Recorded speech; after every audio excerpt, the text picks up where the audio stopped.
Alors, je ne sais pas si parmi vous, il y a comme moi des parfaits ignares de la bande dessinée. Je suis née en Roumanie à une époque où les albums de bande dessinée étaient extrêmement rares.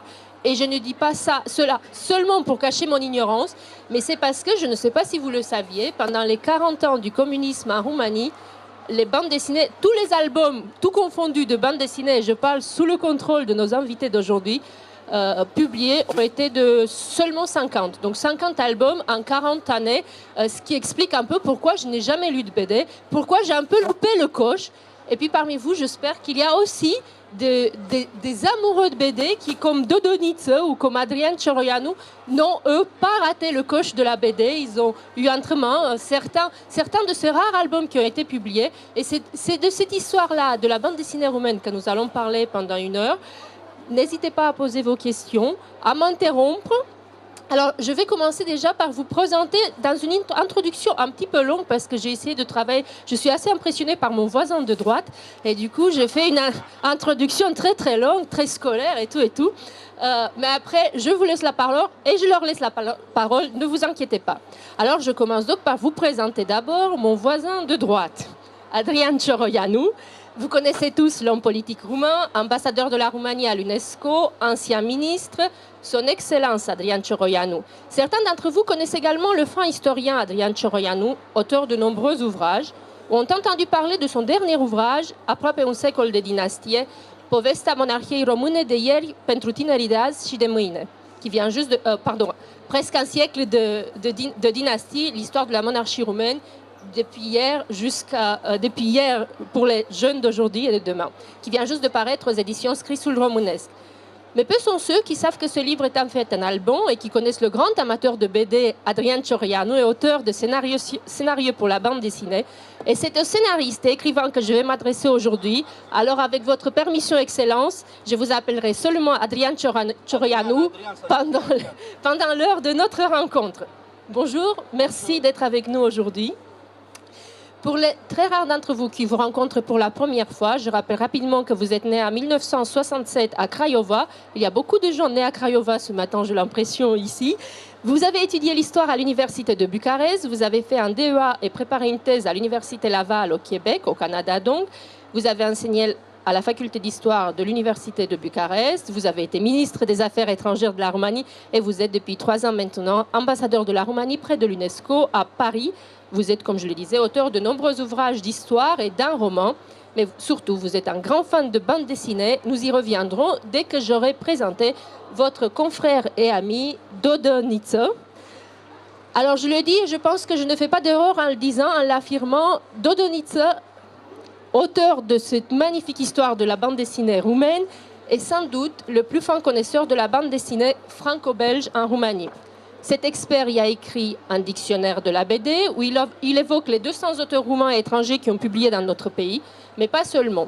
11 livres, dont 6 monographies d'auteurs, le dictionnaire de la BD, oui, mais aussi une histoire de la BD roumaine, l'âge d'or de la BD roumaine, l'Europe de la BD, les paradigmes de la paralittérature, pour ne citer que quelques-uns de ses ouvrages qui ont connu un beau succès. Il était également l'organisateur du Salon international de la bande dessinée en Roumanie, 25 éditions organisées entre 1991 et 2015 avec l'appui de l'Alliance française roumaine, de la délégation Wallonie-Bruxelles à Bucarest, divers ambassades et institutions.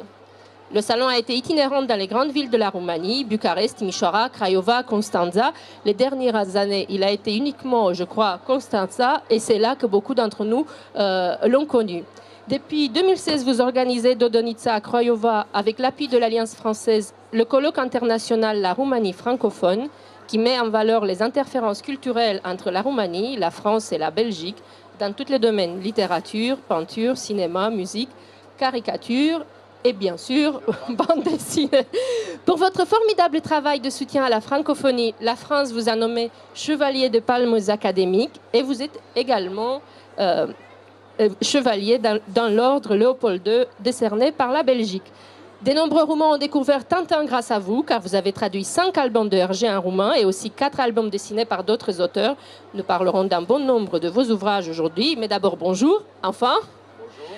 Et puis une question, est-il vrai que vous avez appris le français en lisant le magazine PIF?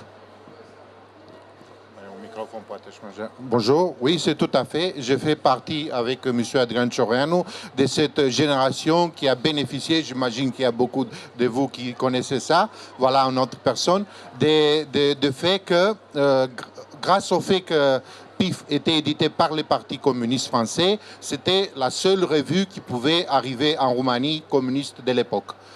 Mais je peux vous assurer, et monsieur l'historien aussi peut vous assurer, il n'y avait aucune idéologie dans cette revue, magnifique revue de bande dessinée.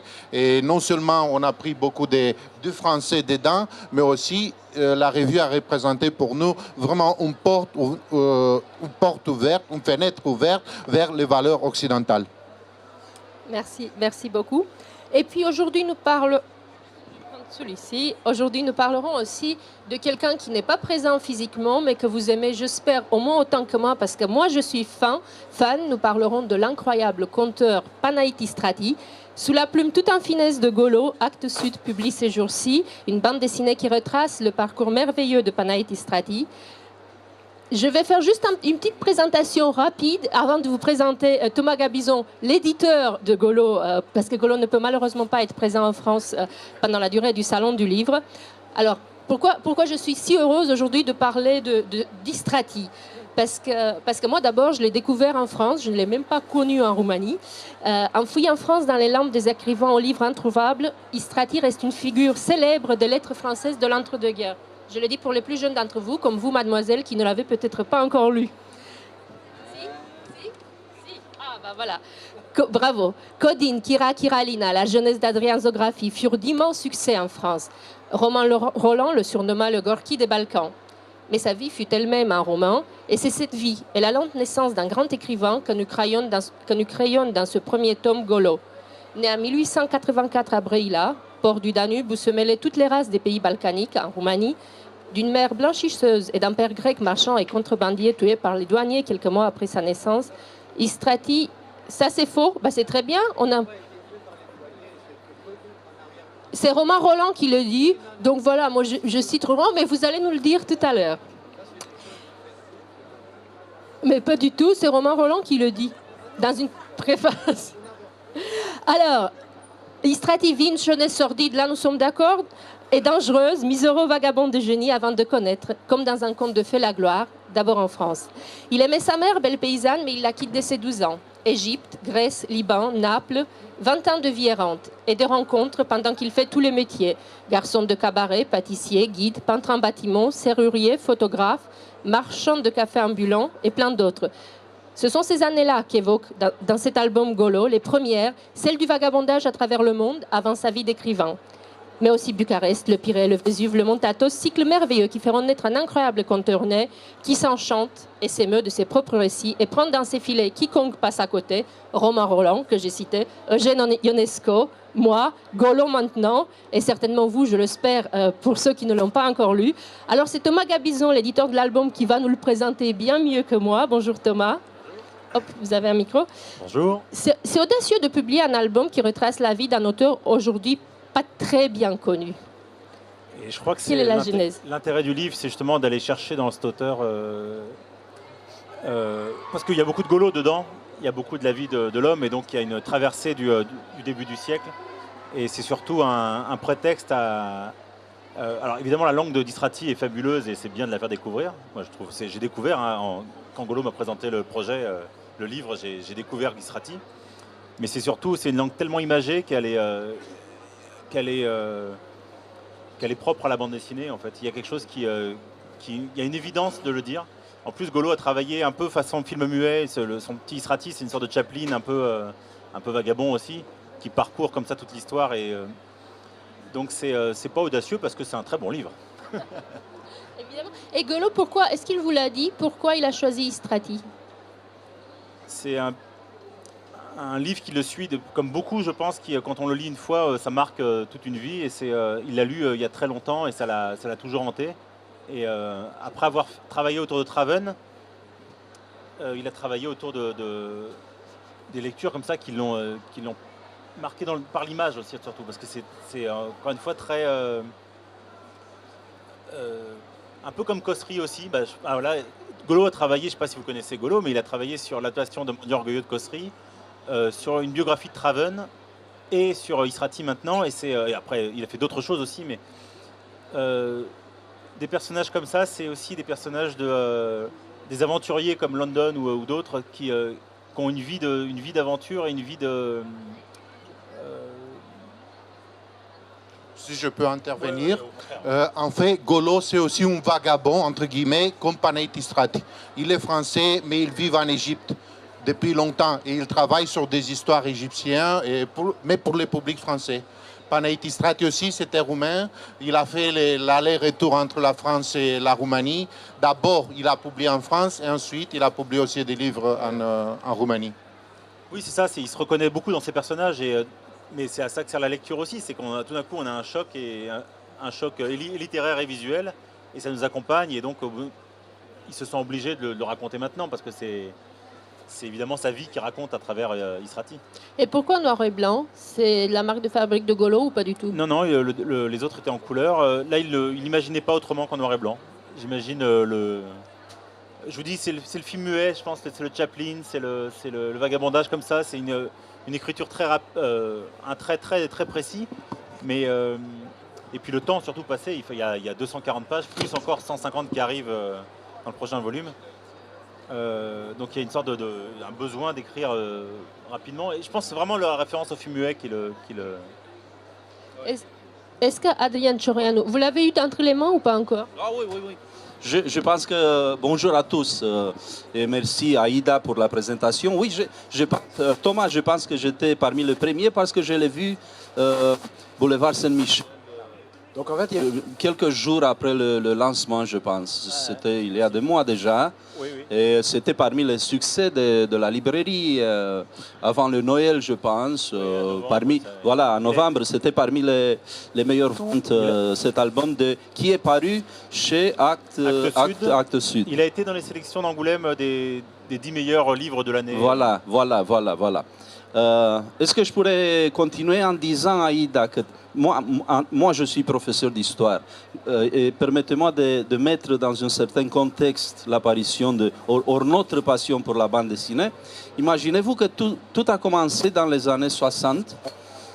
En 63, en fait, 63-64, l'année scolaire, le gouvernement communiste à l'époque, cher Thomas, imagine-toi qu'à partir de 64, la langue russe n'a pas été une langue obligatoire comme il était en avant à partir de 1948. Donc entre 1948 et 1964, la langue russe a été une langue obligatoire dans les écoles. Et d'un coup, à partir de 1964, les dirigeants communistes ont été forcés de choisir une autre langue pour l'enseignement primaire. Et je suis parmi les générations on a commencé à étudier la langue française à partir de la 2e classe de l'école primaire. Dans une école ordinaire, tout à fait ordinaire, dans une ville ordinaire de la Roumanie, une ville de sud-ouest, Craiova. Et donc, c'est comme ça qu'on a découvert PIF, qu'on a découvert la bande dessinée, qu'on a découvert la revue qui était le supplément d'un journal communiste, comme vous savez, l'Humanité, édité par le Parti communiste français. Juste, je précise que j'ai grandi avec PIF aussi. Voilà. Je dois être à l'époque, Aïda, Thomas le sait, à l'époque, le tirage de la revue hebdomadaire était des centaines de milliers d'exemplaires partout en Europe. Oui. Et Dodo le sait dans nos discussions avec nos amis, parce que nous avons une association de bédéphiles à Bucarest. Imagine-toi, Aïda, que dans les années 70, bien sûr, la revue PIF avait une sorte de... ça s'appelait comment avec le lecteur? Un courrier de lecteur ou quelque chose comme ça.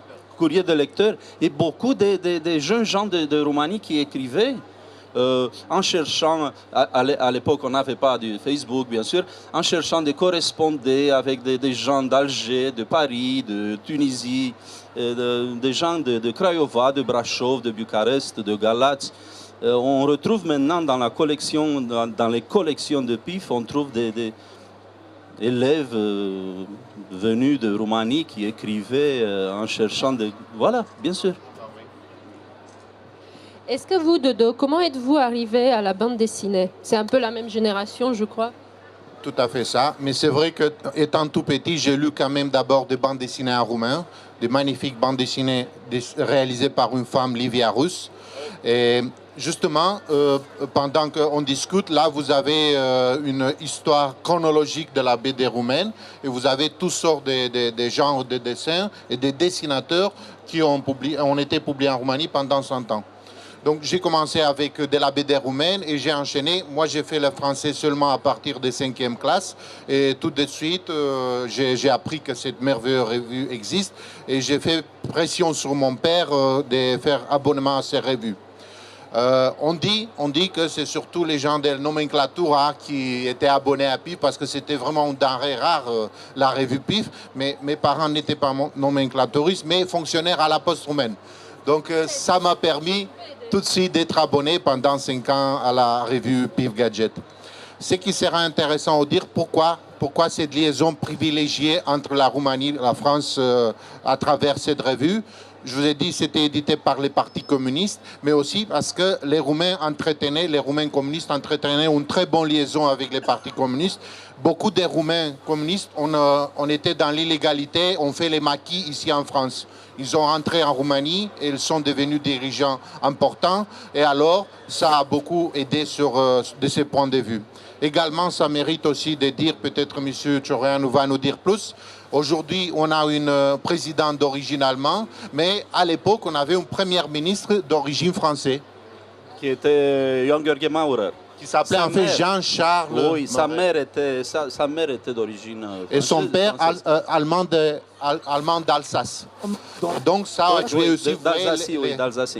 Ça a joué ses relations personnelles, ça a joué beaucoup. J'ai interrogé des rédacteurs en chef des PIF Gadget qui me disaient qu'à l'époque, il y avait 10 000 abonnements en Roumanie. C'était les pays de l'Est où il y avait le plus grand nombre d'abonnements. Mais le problème, et je finis avec PIF Gadget, le problème c'est que on paye en lait les abonnements, mais l'État roumain devait payer au Parti communiste français en devises. Ça, c'était pas évident. Alors, les dirigeants du Parti communiste français ont proposé, allez, on va faire par terre. Vous ne nous donnez plus d'argent de devises, mais vous nous offrez, vous nous faites l'impression de certains numéros et surtout de la revue en Roumanie. Et ça s'est fait. Est-ce que c'était la même revue ou elle était trafiquée? Non, c'était la même. C'était officiel, c'était fait pour la France, mais une partie du tirage restait en Roumanie. Donc c'est pour ça que nous, les Roumains, on connaît très bien PIF Gadget et RAN. Est-ce qu'il existe encore? Oui. C'est un numéro récent ou oui, ça, non? c'est un numéro récent, oui. Maintenant, c'est une sorte de quatre trimestriel, oui, quatre numéros par année.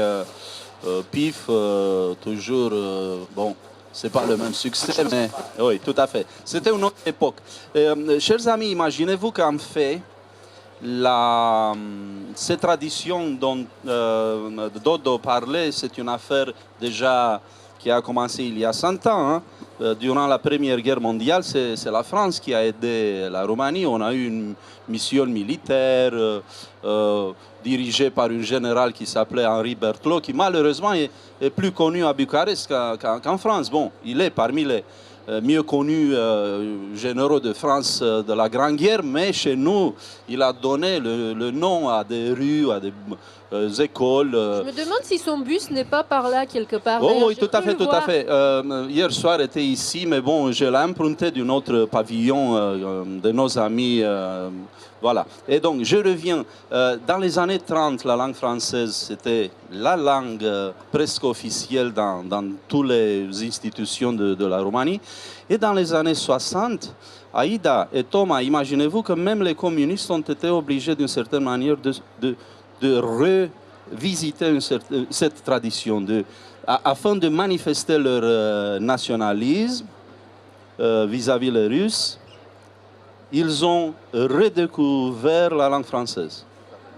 Et malheureusement, Ceausescu n'appréciait pas du tout la bande dessinée. Dodonița a publié écoutez, Dodonița a publié des pages d'une séance du comité central dans laquelle Nicolae Ceausescu, le dirigeant du Parti communiste roumain des années 60, 70 et 80, il disait que la bande dessinée, c'est quoi ça la bande dessinée? C'est une sorte de caricature enfilée. Il disait que la bande dessinée, ce sont des caricatures enfilées, on n'a pas besoin de ça. Parce qu'à l'époque,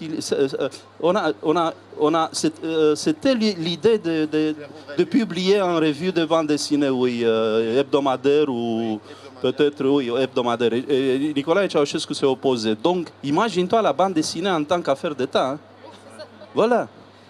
Et vous, Thomas, sans doute pas sur la même revue, comment êtes-vous arrivé à la bande dessinée? Ouais, par pif, et c'est vrai que des parents communistes qui m'ont bien éduqué. Et en France. Et ma mère travaillait en comité d'entreprise et elle me ramenait toute la bibliothèque. Alors il y avait beaucoup moins de choses à l'époque que maintenant. Mais 10 par 10 sans choisir. Des bouquins toutes les semaines et je faisais ma culture comme ça. Et parce que je lisais, j'ai du mal à me concentrer sur les grands romans et au moins la BD me faisait lire et de la bonne qualité parce que je crois que ce qui prouve tout ça, c'est que la bande dessinée, ça fait grandir en fait. C'est un art qui fait grandir comme les autres. C'est une grande littérature. Hein. C'est plus approuvé maintenant, j'espère. Est-ce que c'est une manière d'amener vers la littérature le roman justement ou pas forcément?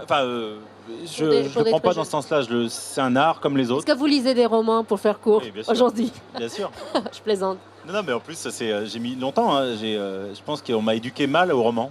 Et donc j'ai mis longtemps à savoir que j'avais le droit de pas le finir. Donc ça paraissait un peu insupportable. Et maintenant, je suis un lecteur de romans comme les autres.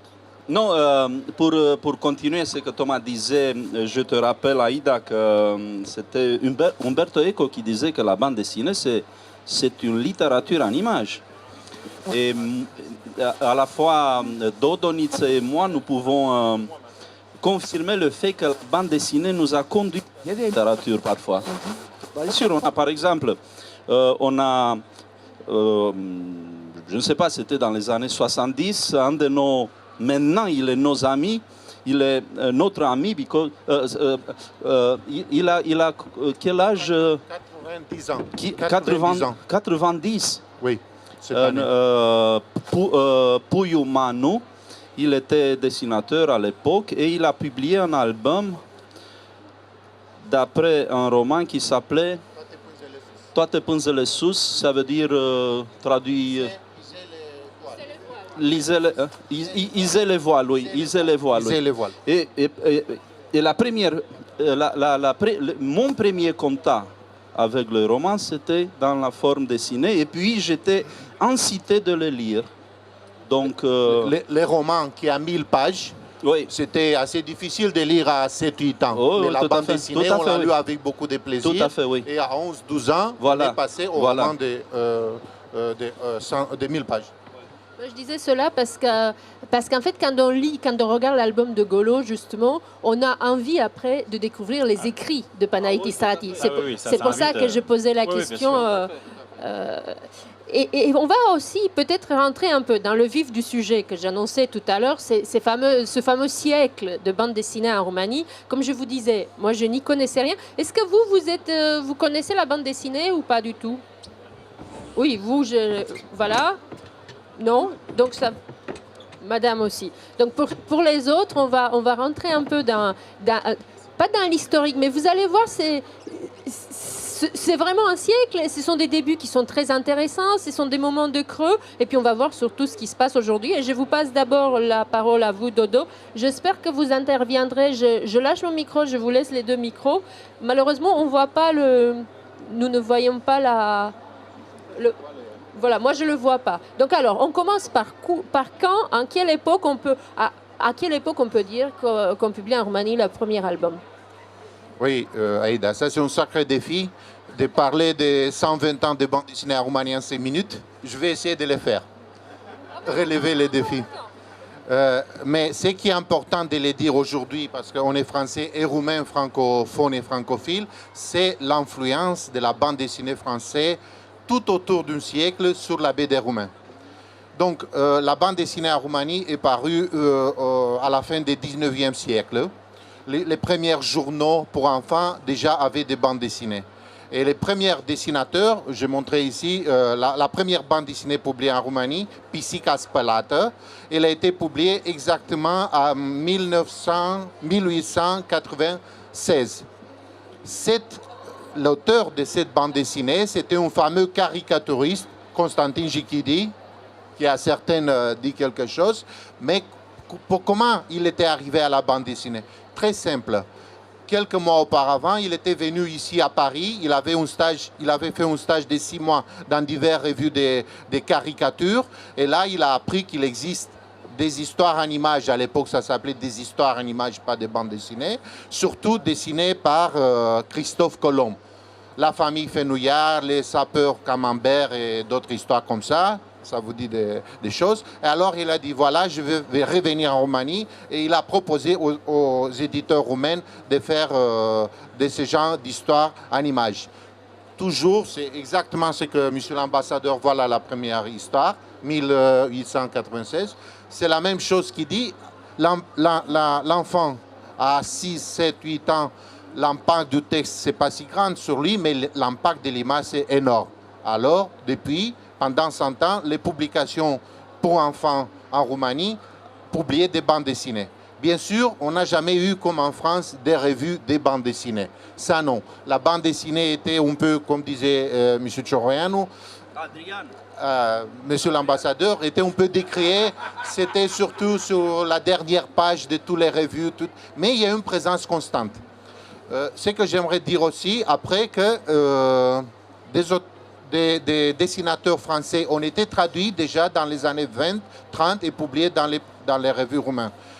J'ai découvert récemment d'ailleurs, par exemple, Alain Saint-Augan, qui est l'auteur des Zygépus, eh bien, il a eu quelques histoires publiées dans les revues roumaines pour la jeunesse dans les années 20. Avant la guerre, dans le journal Universo, qui était le monde de la Roumanie, publiait chaque jour une bande dessinée courte qui s'appelait Les aventures du professeur Nimbus, qui était dessinée par André D. Mais quand la guerre est venue et nous, les Roumains, on est en guerre contre la France, malheureusement, on était du mauvais côté à l'époque d'Allemagne. Mais alors, dans la Deuxième Guerre, je pars, et alors, ils ont remplacé, l'éditeur a remplacé la bande dessinée faite par l'auteur français par une bande dessinée réalisée par un auteur roumain, mais exactement dans le même style. Donc la bande dessinée française a donné non seulement l'envie de raconter des histoires images aux dessinateurs roumains, mais elle a imprimé aussi un style de narration, des styles graphiques. Il faut dire que les Roumains copiaient pas mal au début sur les Français, mais les Français aussi copiaient sur les Américains, donc c'est mondial. Pourquoi il y avait cette passion pas seulement pour la bande dessinée, mais aussi pour les livres, pour tout ce qui était culture française? Très simple, vous savez très bien, les filles des boyards roumains, fin 19e siècle, et même un peu plus tôt, venaient à Paris pour faire les études. Ils ont ramené en Roumanie tout leur amour pour la France. D'ailleurs, certains d'entre vous savaient qu'ils étaient appelés dérisoires, mais c'était vrai bonjouristes, parce qu'ils disaient entre eux bonjour, bonjour, en français dans les textes. Mais les autres les appelaient bonjouristes. L'engouement pour la culture française était tel que dans les années 30, à Bucarest, on a ouvert une librairie Hachette. Ça, pas beaucoup de gens le savent. Moi, je l'ai découvert assez récemment. J'ai publié un article dans les Nouvelles de Roumanie sur ce sujet. Eh bien, dans cette librairie, il y avait plein de livres, mais aussi plein d'albums de bandes dessinées édités par Hachette. Et longtemps, pas longtemps, mais un certain temps, je me suis disputé avec M. l'ambassadeur, parce que lui, il savait que la librairie Hachette était sur Calea Victoriei. Moi, je savais que c'était sur rue Lipscagne. Enfin, d'abord, c'était sur rue Lipscagne, mais ça marchait si bien que Hachette a ouvert une deuxième librairie sur Calea Victoriei. Donc, tous les deux.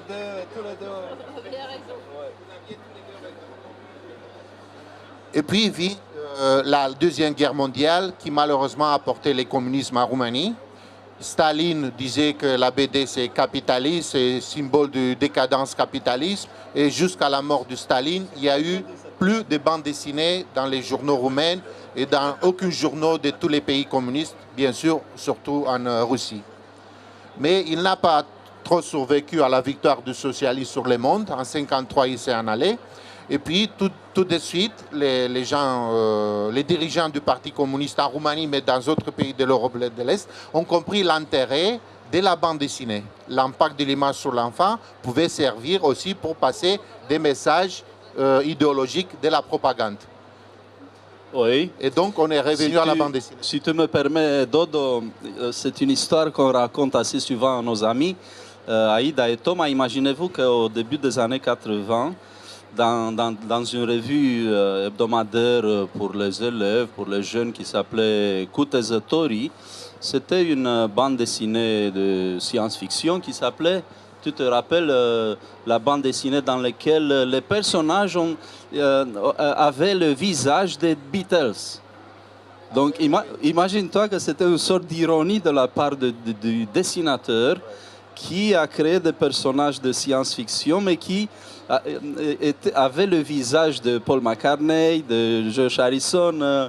Donc, pour les connaisseurs, c'était un message, disons, comment dirais-je, c'était une sorte de clin d'œil vers le lecteur, les jeunes gens qui connaissaient bien sûr Beatles. Et voilà, dans une revue éditée par le Parti communiste,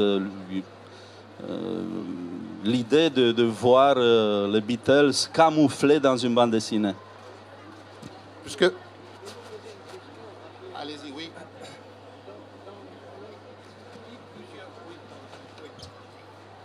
Comme on le sait tous, plusieurs livres d'Istrati ont référence au haïdouk. Oui. Et comment? Et l'une des sources extrêmement importantes de l'œuvre d'Istrati se trouve dans les bandes dessinées et les romans qu'il trouvait dans le panier du juif au marché.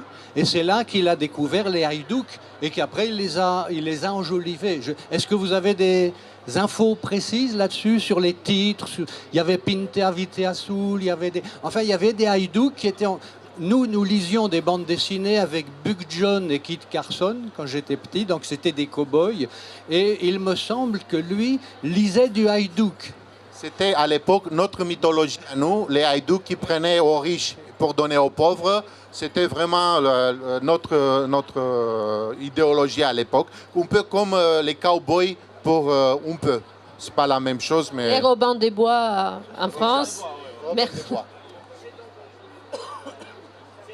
Non, je n'ai pas parlé de ça, non. Dans la prochaine édition. Mais ça, il faut quand même. Très bien.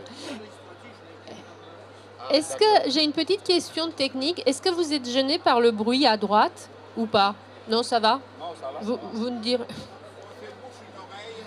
Je pense que c'est la pause déjeuner des scolaires. Et je crois qu'elle n'est pas loin, c'est pour cela. Est-ce que pour vous, c'est une question un peu qu'on se pose parfois, parce qu'on connaît vos activités politiques extrêmement nombreuses, extrêmement prenantes, mais vous continuez à écrire. Comment arrivez-vous à vous évader, sortir de l'univers très concret pour aller vers la littérature? Ou est-ce que c'est moins facile? Non, je pense que c'est une sorte de besoin d'ordre psychique qu'on a tous.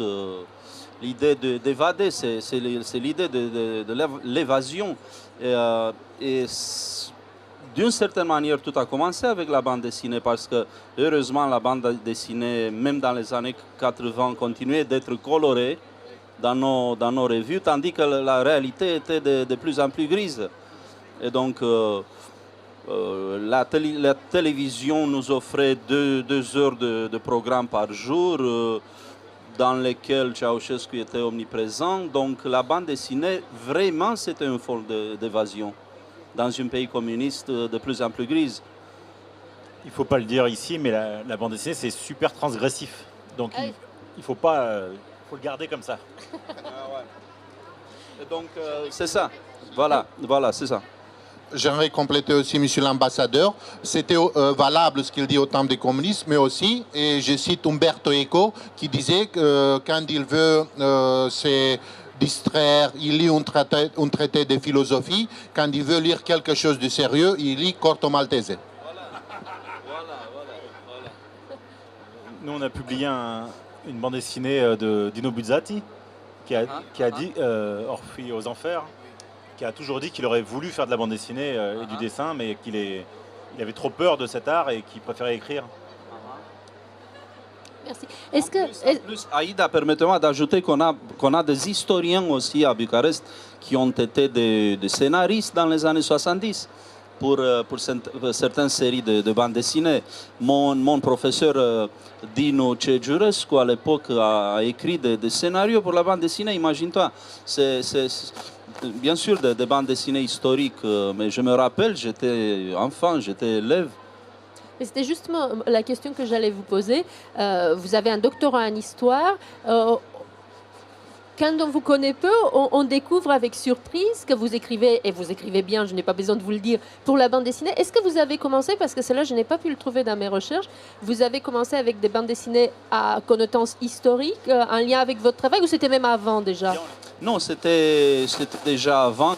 Franchement, Dodo a joué un rôle déterminant ici parce que le premier scénario que j'ai publié, cet album qui s'appelle d'une manière un peu ironique, bien sûr, le Capitaine Ro, c'était une suggestion de Dodoniță.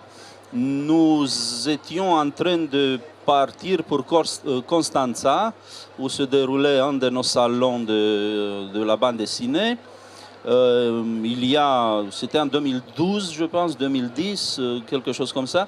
Et il m'a dit, Adrien, mais pourquoi tu as tant d'idées? Parce qu'on discutait dans la voiture, tu peux t'imaginer, c'est 2 heures de voyage.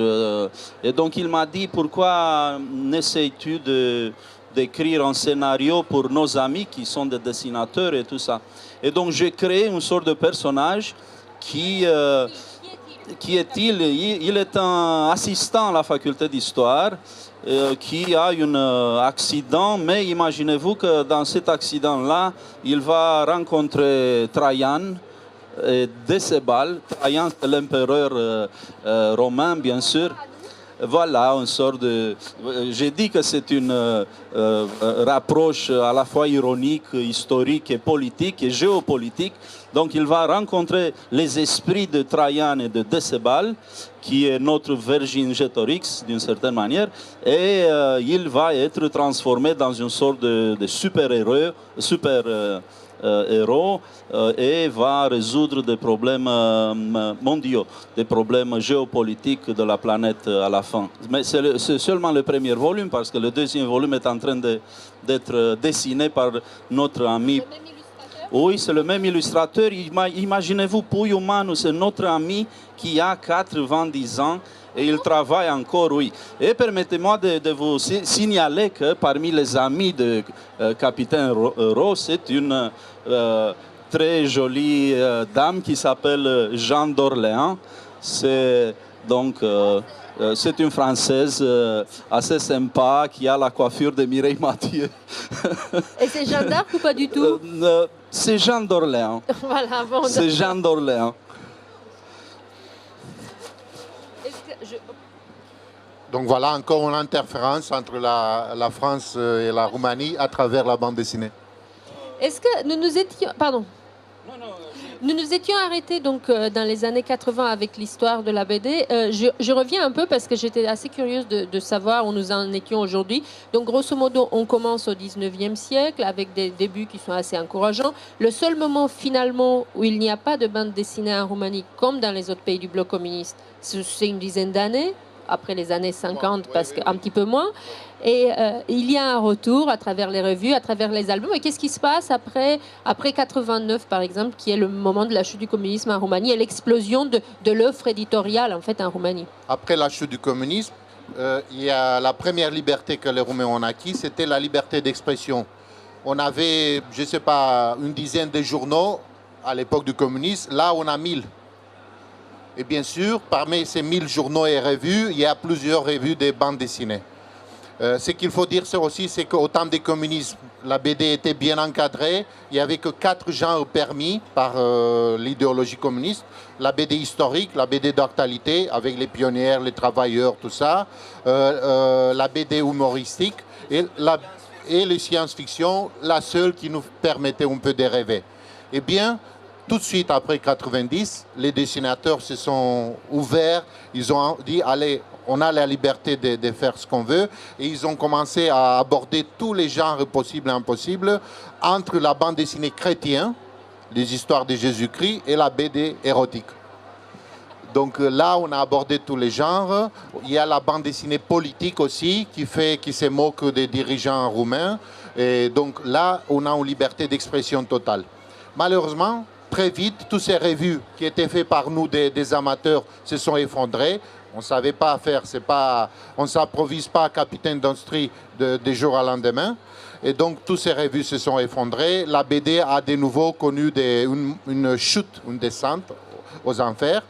Et puis, à cause de ça, une bonne dizaine d'auteurs roumains ont commencé à chercher ailleurs, aux États-Unis, en Italie et surtout, bien sûr, en France.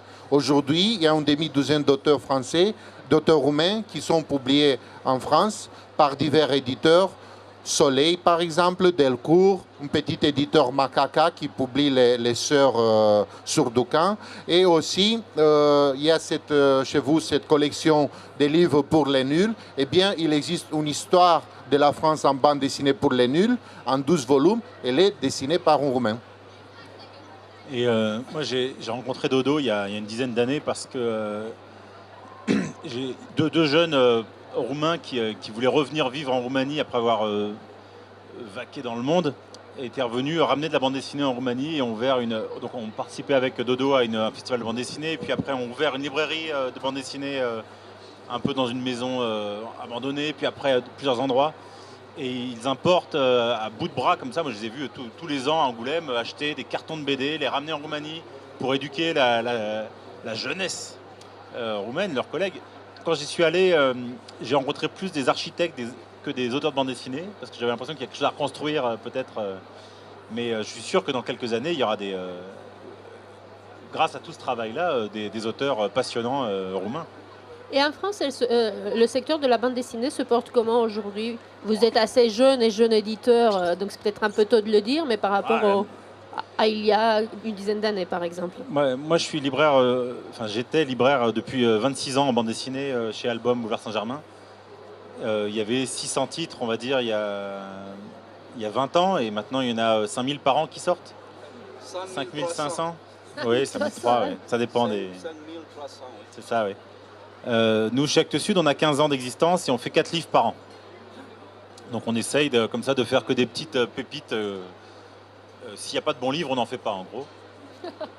C'est notre... Donc il faut diviser alors par combien le nombre? Ouais. Je plaisante. Ouais, Cela dit, c'est impossible et pour le public et pour les libraires de s'y retrouver dans une offre aussi abondante. Mais pourtant, c'est un des rares secteurs où il y a des librairies spécialisées en bande dessinée. Il n'y a pas de librairie spéciale. Enfin, il y en a une spécialisée en 2 ou 3 spécialités théâtre. Alors qu'en bande dessinée, il y a quand même, je dis des bêtises, mais 300 ou 400 en France spécialistes en bande dessinée. Donc c'est quand même un rayon. Et puis il y a tout. Il y a du roman, de la BD populaire qu'on trouve en supermarché aussi. Enfin, c'est vraiment très très vaste comme marché. Oh, le vilain mot. C'est pas beau, oui, c'est J'aime pas ça. Je pense, je ne connais pas tous les détails de l'industrie de la bande dessinée en France, mais un des rôles les plus importants, à mon avis, est joué par la loi de Jacques Lang de 1981, le prix unique du livre. Quelque chose qui n'existe pas, par exemple, à Bucarest, malheureusement, et qui fait, par exemple, d'avoir à Paris plusieurs librairies dédié, comme tu disais Thomas, à la bande dessinée. Tandis qu'à Bucarest, le commerce a été presque monopolisé par le chaîne d'Internet qui, parfois, offre un prix inférieur au prix qu'on trouve dans les librairies. Et de cette manière, la plupart des librairies ont pratiquement disparu. À Bucarest, à Craiova, dans presque toutes les grandes villes de la Roumanie. Parce que c'est l'Internet qui a offert des prix imbattables, des prix impossibles dans une librairie. Et ce que Dodo disait concernant les revues de bande dessinée, le problème, ce n'était pas la manque de lecteurs, mais c'était les chaînes de distribution qui ont été, comment dirais-je, ont été fragilisées au début par toutes sortes d'affaires, la transition post-communiste et tout ça, et dans les dernières décades, dans la dernière décade par l'Internet. L'Internet a, comme je disais, a fragilisé la distribution de revues. Et beaucoup de nos amis, ils travaillent pratiquement sur l'Internet maintenant. Ils ont des blogs dessinés, ils offrent des histoires qui ne sont pas publiées sur papier. De toute façon, l'économie de la bande dessinée, pour nous en tout cas, éditeurs de romans graphiques comme ça, c'est très faible. Hein. On ne gagne pas d'argent, on en perd parfois et des fois on équilibre un peu. Mais les auteurs ne peuvent pas vraiment vivre uniquement de publications comme ça. Donc ils sont obligés de trouver des choses à côté. C'est pour ça que c'est si long aussi à faire, parce que c'est un... Et peut-être aussi en France, le monde du libraire est plus organisé, des libraires est plus organisé, ce qui fait qu'il y a une sensibilisation, enfin je pense moi, du public français au problème du livre papier, au problème des librairies et des libraires indépendants. J'espère que ça... C'est l'impression qu'on a. Souvent, les libraires ont des vraies lettres qu'ils envoient. Ils se battent en fait en France aujourd'hui contre Internet, contre cette dérive qui. Oui, et puis ce que me disait mon ami libraire, c'est qu'il ne suffit pas que 50% des gens s'en aillent, il suffit que 10% des gens arrêtent d'acheter en librairie et pas sur Amazon, et on est foutu. Donc c'est vraiment très fragile. Hein. C'est pas. Mais bon, c'est un des pays où ça se porte bien. Puis il y a aussi des auteurs américains qui viennent et qui disent « Oh, quel royaume vous avez ici de librairies !» Et je crois à Los Angeles, il reste 8 librairies. Ah oui. À Los Angeles, quand même. Ils sont Barnes & Noble ou quoi? Un Barnes & Noble et 3 ou 4 petits, dont un Cato, enfin un truc très bizarre. Mais donc oui, c'est un trésor inestimable. Ça vous désole ou vous êtes un optimiste incorrigible? Je suis un optimiste pessimiste parce que bon, moi aussi j'ai beaucoup travaillé, pas seulement avec livres, mais dans les années 90, pris par l'enthousiasme, on avait fondé avec des amis une maison d'édition qui publiait de la bande dessinée et des science-fiction, et malheureusement ça n'a pas pu durer. Donc je connais un peu tout ce que notre ami raconte ici, Monsieur l'ambassadeur, mais oui, dans l'avenir, avec maintenant la mondialisation, je pense que ça peut fonctionner. Donc, il y a en Roumanie de plus en plus de bandes dessinées traduites. Le plus grand nombre, ce sont des bandes dessinées françaises. Il y a Tintin, Astérix, Lucky Luke, les Schtroumpfs, mais aussi Touran, par exemple. Et de l'autre côté, il y a les Roumains qui peuvent s'exprimer à l'étranger et les lecteurs roumains peuvent acheter le livre en français ou en anglais. Il y a aussi exactement, ça c'est passé une chose inouïe, un album de bande dessinée réalisé par Cristian Păcurariu pour la France a été traduit en roumain. Donc l'édition roumaine l'a acheté aux maisons d'édition françaises. Donc maintenant, tous les variants sont possibles. Et l'Internet, qui était l'ennemi des librairies, peut devenir quand même l'ami des lecteurs qui peut commander n'importe où leur bande dessinée. Oui, voilà, c'est ce que j'allais dire. Mais vous devinez mes pensées, c'est inquiétant. C'est la deuxième ou troisième fois où il me prend la question juste avant. Est-ce que vous avez des questions pour l'un ou l'autre? On doit libérer Thomas qui est attendu sur le stand d'Actes Sud à 13h. Est-ce que vous avez des questions? Oui.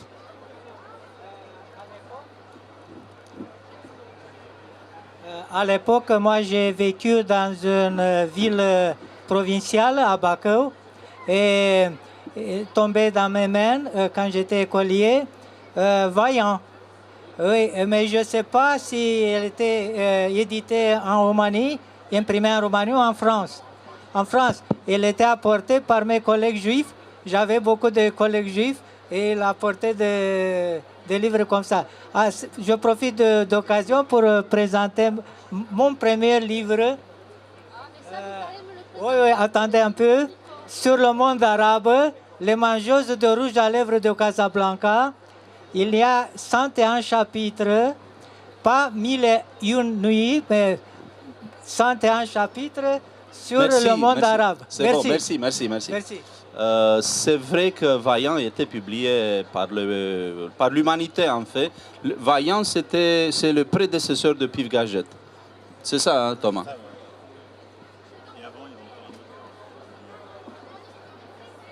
Est-ce que nous n'avons pas non plus présenté, je crois qu'il est là, j'avais vu une de vos bandes dessinées sur, est-ce que j'ai la bonne? Par exemple, j'en ai une. Vous avez toute une série de bandes dessinées sur... Ah non, ça, Aïda, c'est pas, disons, une bande dessinée, ça c'est une revue.